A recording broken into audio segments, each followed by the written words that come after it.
Hello, gentle marketers. Welcome to episode 90 of the Gentle Business Revolution podcast, the show where we talk about marketing your business by disrupting the current marketing paradigm and changing it to a gentler approach, one that's based on empathy and kindness.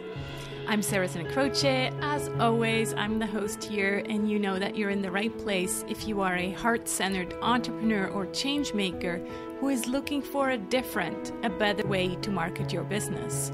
Or you might also be a marketing impact pioneer. So that's someone who's working in an organization who does business for good. Maybe you're in the marketing department and you just know that there's got to be a better way to connect with your clients. If you're a regular here, you know that I'm organizing the conversations around the 7 Ps of the Gentle Marketing Mandala. And if you're new here and maybe don't know what I'm talking about, you can download your one-page marketing plan with the gentle marketing version of the 7 Ps of marketing at sarahsnacroce.com/one page, the number 1 page. Heads up, yes, it does come with 7 email prompts to really help you reflect on these different Ps. So today's conversation fits the 3rd P, the P for people. We're talking about your people, your ideal clients. And stories are a good way to connect with our people. I talk about storytelling in the Gentle Marketing Revolution program. And I've had also great guests before about the topic of storytelling. That's why I was really hooked when my guest today, Dr. Cathy Goodwin, pitched me with her approach to storytelling. She said, most business owners make marketing a lot harder than it has to be. That's because they haven't claimed their marketing advantage, not just telling a story, but telling the right story for your unique services and offers. Your marketing will become 10 times more productive when your story responds to your client's backstory. So that's what we'll be talking about on today's episode, connecting with your clients where your story meets their story. So Dr. Cathy Goodwin helps service-based businesses use their story to create an online presence that attracts clients and helps them stand out in a professional way. A former marketing professor, Cathy has lived all over North America, including Alaska and Canada, now happily settled in Philadelphia with 2 adopted cats who refuse to share their stories.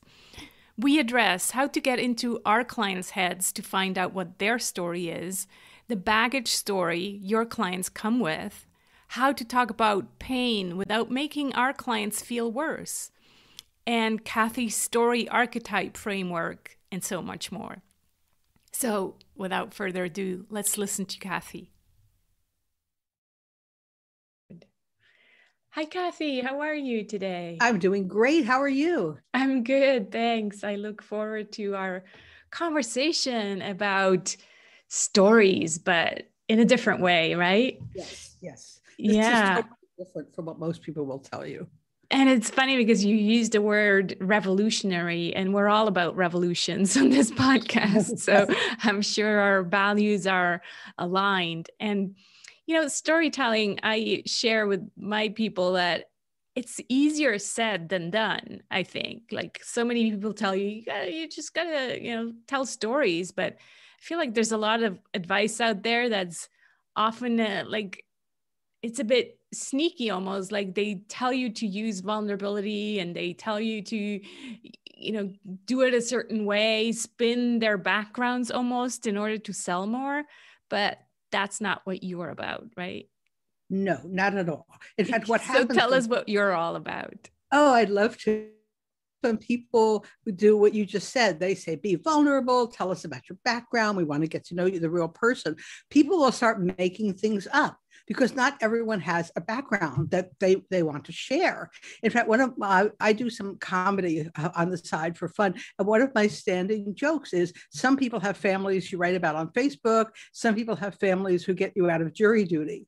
And it's like, not everyone can tell the story. I know people who are actually making up families. They've made up a spouse, they've made up children and grandchildren so they can sound more cozy and friendly and approachable.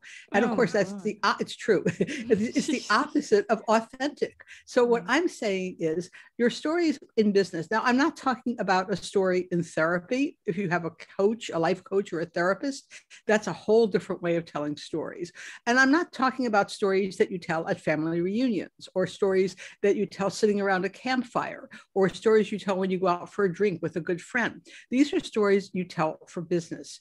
And my argument is, my passionate statement is that business stories are about supporting your strategy. It's all about what I call strategic storytelling.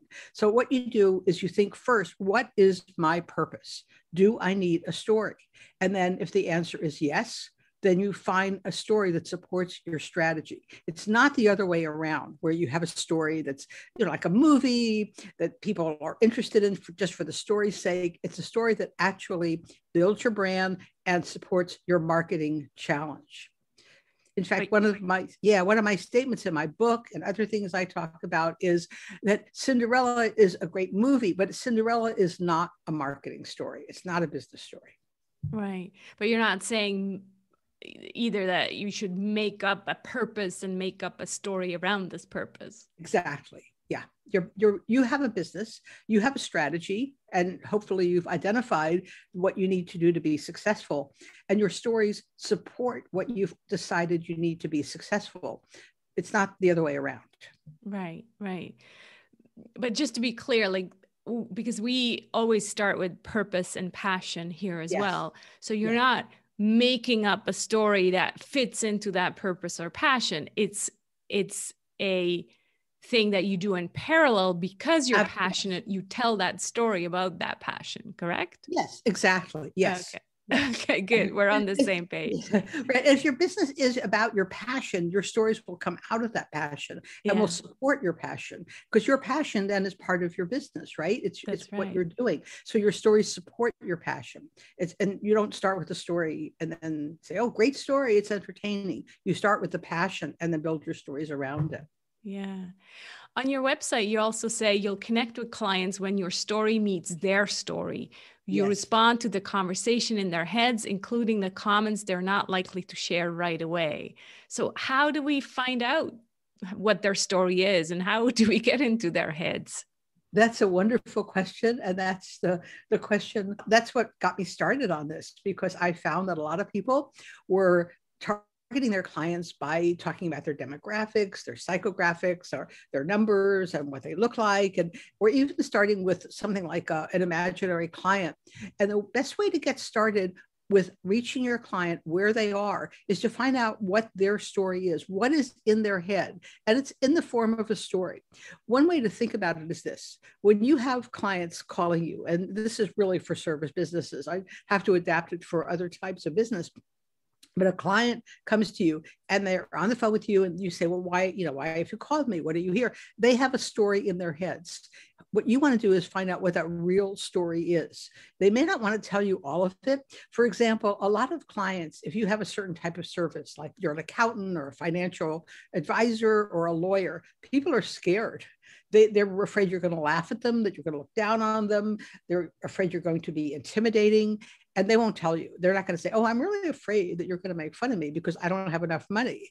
They're not going to say that at all. But it's up to you to figure that out and to really, when you do your research, a lot of times it's not with your current clients, but as you do your research, you look for things that people are bringing to the consultation.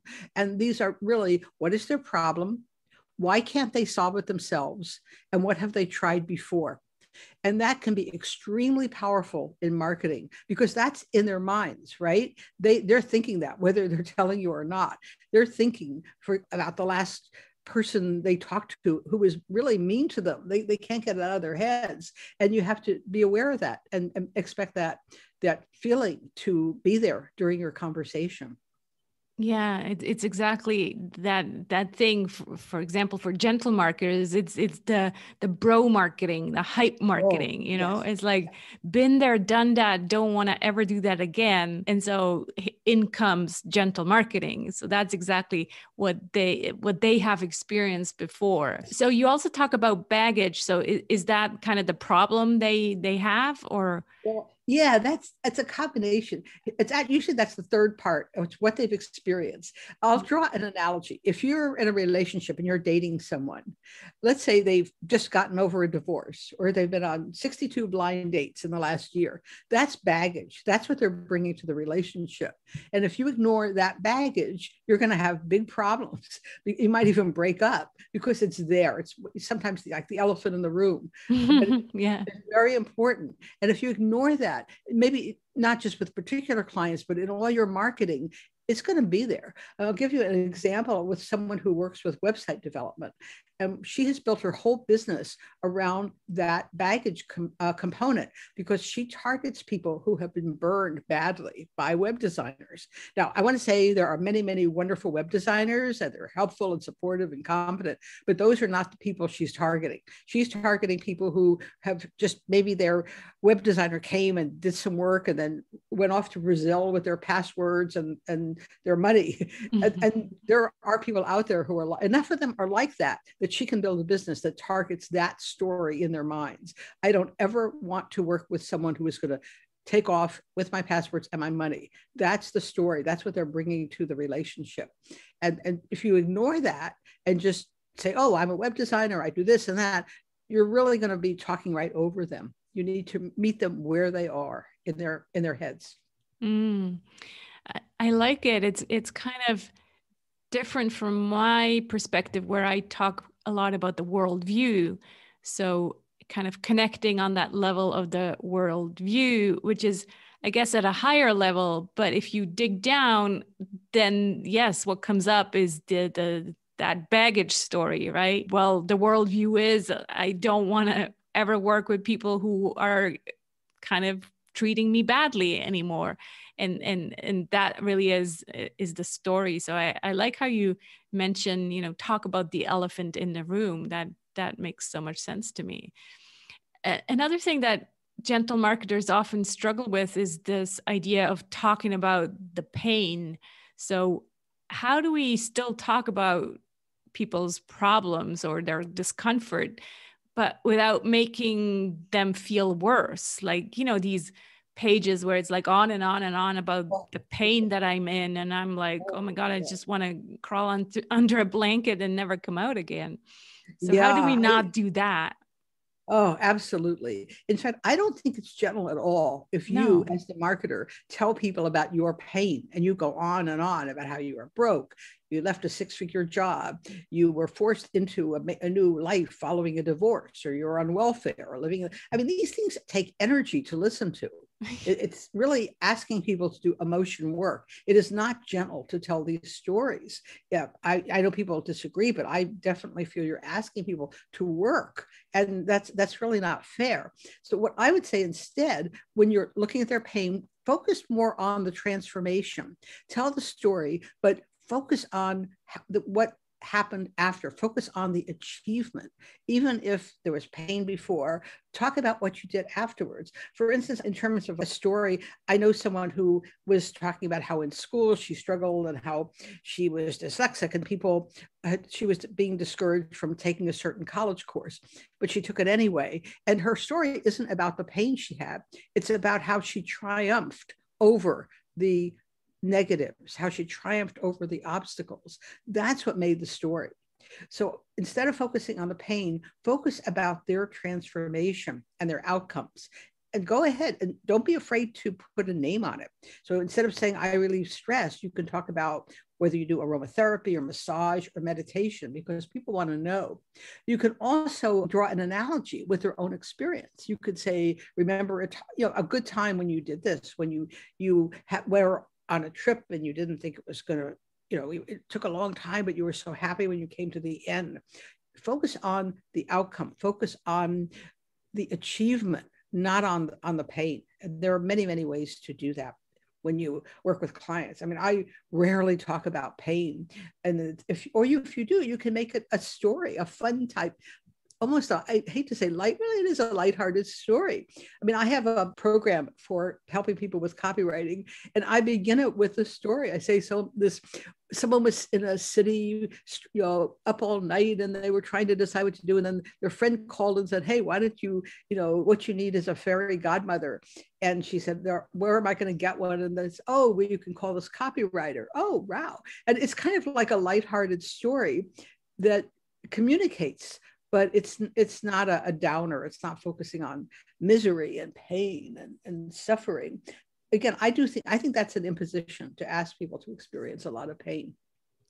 It's interesting because there's two aspects in marketing where we talk about pain. The one you just mentioned is kind of the hero story, the story arc where it's like, oh, I've been in so much pain. So you talk about your own pain. And then there's also what we're taught in marketing to talk about our clients' pain points so that we can say, you have this giant problem and, this is how you're feeling and you must be like devastated. And now imagine, with this beautiful solution, how it would feel so much better. So it's, in traditional marketing, it's been a lot about, like really negative things. And I like the fact that you're like, well, address the problem, but then go on to talk about the transformation and more positive aspect of your story. And I actually think, and this might sound controversial, I don't know what you think about it, Cathy, but I think people are starting to get a little bit tired of the typical hero story. Yes. I was down in the trenches and now I'm a self-made millionaire. Woohoo, same old. I tell people not to use any of those stories. The Right. only type, there are certain types of marketers who can use them, but the successful ones are not telling those stories. I mean, when I use the analogy, and again, this is the way I would use it as a story, is that when I was a college professor, which I was for many years, every week before exams, we would have people coming in and saying, my grandmother died, or I had this problem, and this is why I can't take the exam. I have this and this. The first time, oh my goodness, I really feel bad for you. How can I help? By the 10th grandmother who is, on her way out, it's like you start to, you just lose it. I mean, you don't feel it anymore. And I think that's what's happened with the internet. So when people talk about pain now, they usually don't even talk about your pain. They talk about their pain and say, see, I had all this pain and you probably do too. And I get away from pain. I don't write about pain on my website, on my sales letters. My clients don't talk about pain. We talk about really a challenge. We might talk about a goal, but we reframe it as reaching a goal, not dwelling on the problem. And by way of analogy, if you think about it, a lot of traditional, again, this is controversial, but a lot of traditional therapy used to focus on talk about your pain and relive it over and over again. And then research shows that reliving your pain really doesn't do anything. And a lot of the coaching analogy is, if you go to a life coach, they won't sit and listen to you talk about your pain for an hour. They're going to say, okay, what's your plan? What are you going to do about this? And I think that's the way a marketer has to be. Yeah. There's this quote, and I always forget the exact phrasing and even the Raj something. I'll put it in the show notes, but it basically says that the 21st century marketers should be healers. And so that's exactly how I look at it as well. It's like, we're healers. We can, really bring a more optimistic way of thinking about a certain discomfort or a challenge, but it doesn't have to be like going on and on about the pain. No, I hadn't thought of that, of marketers as healers. And they can also be reframers, because one thing, now it depends on your clients. Some clients will love the idea of being healed. Some are going to be tough people who are like, have this image of, no, I had nothing wrong. I'm not broken. I don't need to heal. Right. And those people might respond more to a reframing or a different concept. But I really like that. I'm going to remember that marketing as healing, the broken as maybe solving a puzzle, bringing things back, and not as relieving pain. That's really brilliant. Yeah, I'll send you the quote after we. Yeah, please do. Yeah. Another thing is, I think that gentle marketers often feel like we're bragging when we tell our story. And, so how can we tell our stories without showing off, or without this feeling of, oh, we're just showing off. You tell a matter of fact story about what happened. I'll give you an example. I was at a networking event and there was a woman who was a money coach. We were all going around, introduce yourself. Where I said, I work with people who do X. I work with people who do Y. And she came up and she said, here's an example of what I do. I recently worked with a woman who started out in debt, who had problems with her credit rating. And I put her through the process we have. Last week, she put a down payment on her first home or she closed on her first home. And everyone in the room stopped what they were doing and said, can I have your car? Even she was not bragging. She was telling an outright story, not about her client, because she emphasized it was the client. And every one of us either had the problem or knew someone that we wanted to refer to her. That's the way you tell a story. Yeah, it doesn't have to be about yourself. No, it should not be about yourself. There are certain people, you're asking about the different frameworks and personas, which I call archetypes. There are some people who do work with the premise of, if I can do it, you can. And they're usually, if they're good, it's not about them and their pain. It's about how they conquer achievements. But most of us do not get away with that. Most of us do better if we focus on the client, if we talk about what we can offer our clients. We will actually do better. Right. But what would you say if I tell you that I actually think we should also bring more of us to our marketing, meaning more of our values and our worldview? And that means telling stories of ourselves, but again, also without bragging, but they're just real life stories that, that have nothing to do with what I achieved and how much money I made and all the accolades I have and all of that. You give yourself away by the stories you tell, whether they're about you or about your clients or about the world. For example, here in the US, with our election, when I tell a story about our current president or the current vice president, that shares a lot of my values. Mm-hmm. And there are people who are very angry when I share those stories. They're not their values. There are stories that we can tell about news events. There are stories we can tell about events in our lives, things we observe. Every story we tell will reveal our values, whether it's about us, even if we never talk about our families, even if we never talk about our personal life. I know marketers who don't. I actually knew someone, she just retired from the industry. She never talked about herself, but we all knew her values. She was very big on integrity. She was very big on delivering extra value. She was very big on being consistent, on perseverance. Never talked about herself. We figured it out from the stories. You will give yourself away. That's the key.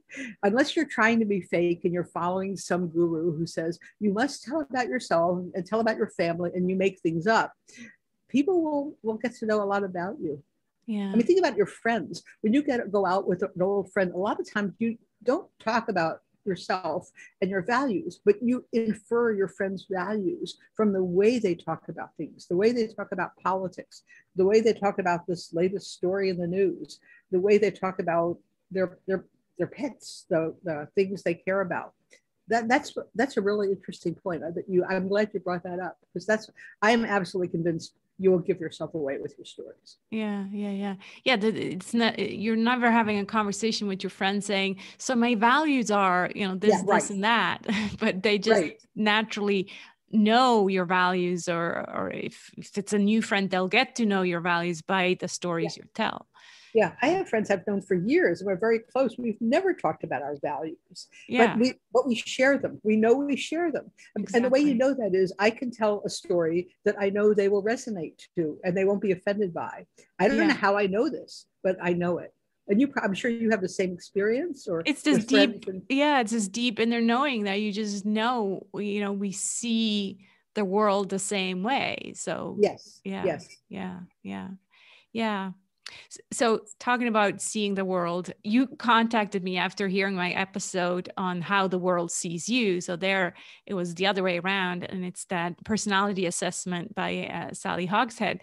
And you suggested that this might be a good follow-up episode. So tell us more about your story archetype framework. You kind of hinted at it before, but tell us more about it.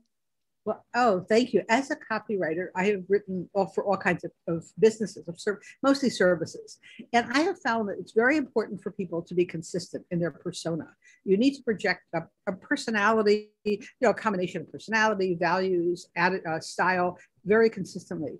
And the easiest way to do that is to think of a persona, or which I call an archetype.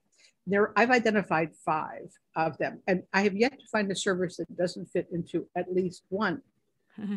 And I can refer people, if you go to my website, there's a free ebook right on the website that you can get that explains this. But the educator, the innovator, the passionate advocate, and the celebrity. So I'll just give you an example of 2, the role model and the educator.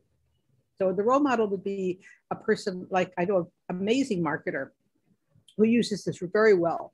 She talks about herself a lot, but she doesn't talk about problems. She talks about conquering obstacles. She emphasizes, I'm just like you, and she's got a personality that works. And that's her whole story is, if I can do it, you can do it. She, again, focuses on her, she works from strength. There's no, story of building herself up from sleeping on a church basement. That's one of the big stories I hate. But she talks about things like, it's struggling with, of course, in school, struggling with an element of her business. But she doesn't dwell on the struggle. It's what she did. She said, so what I did, I made a decision. I was going to use this and this process. And you too can use that process. So it's a learning. The moral of the story is you could. Now, an educator, which is what I am, I'm not in that. I don't use that model at all. I rarely talk about myself. When I do, people unsubscribe from my list in droves. So I don't do that. As an educator, my slogan is, I have the knowledge that you need to reach success. And what I might do, instead of telling a story about myself, I might tell a story that is an analogy of something that people are concerned about. And it might help people simplify something that seems complicated. And I might tell a story of how this seems very complicated, but it's really not. And people expect that from me. They want to have a 3-step process to make things better. They don't want to hear about my struggles. As I said, when I mentioned my vacation or a course, they just leave. And they don't, you kind of become consistent. And then you in a sense, you train your audience to expect this. And if that doesn't seem general, you can think of it as another way. You can say your audience comes to expect things from you. So when I tune into my friend who's a role model, I'm totally at home with her talking about what she learned. And then I have another friend who is very comfortable off talking about topics that I never talk about. And I'm used to that. I expect that from this person. So the key is to be consistent. And this is a really easy way to help you decide what kinds of stories to tell, how to write. I'm working on a book about it, but I've even identified the way people sign off on their email is usually a clue to what they're all about. And the role models almost always have something like, to your success. The educators like me have something like, until next time. And the celebrities who are usually rarely attend webinars like this or listen to podcasts about work, they have things like, hugs and love at the bottom. It's amazing how consistent that process is. It's about, I'll give you mine, Cathy, and you tell me which one. Okay. So on the podcast, I always say, be the change we want to see in the world. I suspect you are either an innovator or a celebrity. Okay, definitely an innovator. Don't recognize myself at all in the celebrity. Well, the celebrities aren't necessarily celebrities. We can't get into it now, but they're just are out there in a big way. They like to put themselves out there and be outrageous. And be the change could be, it suggests that you've got a way of being the change that nobody can get anywhere else. That you have the sole system or software or something that will allow people to. No, not at all. No, I'm really about them finding their own motivation and inspiration. Then you're probably an educator. Okay. You're probably an educator. So it's between educator and innovator. I'm saying not at all the celebrity, also because in Sally, how the world sees you, there is the prestige, and that's kind of not at all. That's in my, can't remember how he calls it, but that's not at all my type. So but remember, prestige and celebrity would probably go together. Right. It's not about your messages. It's about how you write your content. So you can be an educator and still be innovative. I mean, I'm an educator in my style of communicating, but my content can be very innovative. And you can be an innovator, but but still teach people. It's really about the style you use, the kinds of stories you tell. And from what I've seen on your podcast and your website, I suspect you are more of an educator. But when I just hear the slogan, so the slogan be the change. So you actually might play around with different slogans if you wanted to, and see what, if you enjoy different ones. I can think more about that. It's definitely interesting to think about, what kind of storytelling style you have. Yes. I want to get away. I think I used to be very much into, teaching and telling people how it's done. That's what I'm stepping away from. So, but that's just also the beauty of this, that it may change. Yes, there needs to be consistency when you picked something, but there's also, still possibility for change and transformation, right? Absolutely. As people, we change too.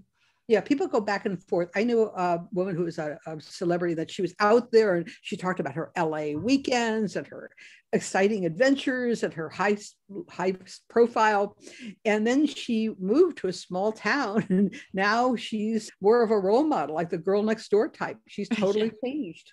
And she tells different stories. Her whole language is different. Her whole approach is different. Yeah. So people do change in all. Yeah, that's so interesting. So where would you say, so definitely we want to make sure people have that link to go and take that kind of assessment. It's kind of like a personality assessment, right? Except that it's just all based on stories. And then once they have that, what's a good place to start? Well, most people start with branding. In fact, usually if people have been struggling with branding, when they either read on their own about my story archetypes or we have a consultation. I've had people say they paid branding coaches a lot of money and they've been to a lot of branding coaches. We go through these and they immediately see themselves in one of these 5 archetypes. And that makes the rest of their branding, their writing a lot easier, because now you have a consistent way you can write about yourself that you're comfortable with, that you enjoy. I will say that celebrities and passionate advocates rarely are interested in this. They feel comfortable. They know what they're from anybody about making it different, but it's important to recognize them, because then you know who you're working with if you hire them. But I would say that if people want to learn more, they could go to my website, cathygoodwin.com, and that's Cathy with a C. And I have right on the homepage a place to sign up for my ebook that explains the archetypes and how they fit into storytelling. And if you want to start with instead I have a free ebook on baggage and on really identifying your client's motivation and getting into their story. And that is cathygoodwin.com/baggage. And that will bring you to a free ebook you can download. Thank you. I love that kind of link, just baggage. It says everything, It's everybody comes with baggage. Yep. Yeah.